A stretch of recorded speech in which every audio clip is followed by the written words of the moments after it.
Ngayon po, paano ba natin inumin ng Vomera? Pag nagme-maintenance lang po, hanggang dito lang po yung tubig. Buksan po natin.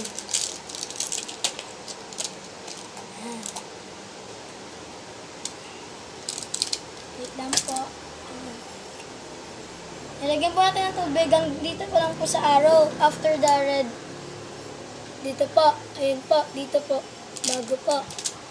Nilagyan po natin ng tubig.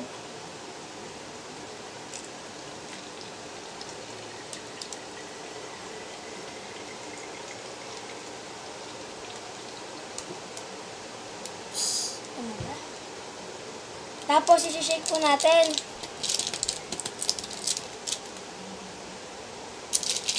Kung nagme-maintenance lang po, 2 cups every day.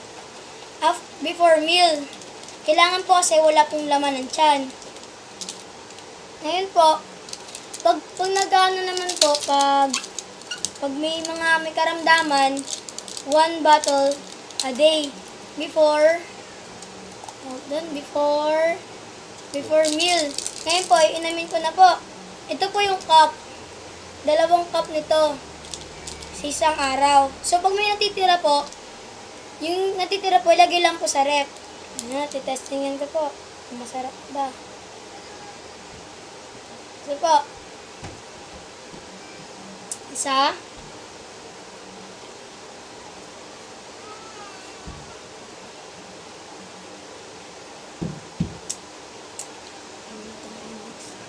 Ngayon po, kung sino po mga gusto umorder, just follow the link sa baba po. Tapos, palike na rin po yung page mo ng Christian Peliora sa FB. Thank you.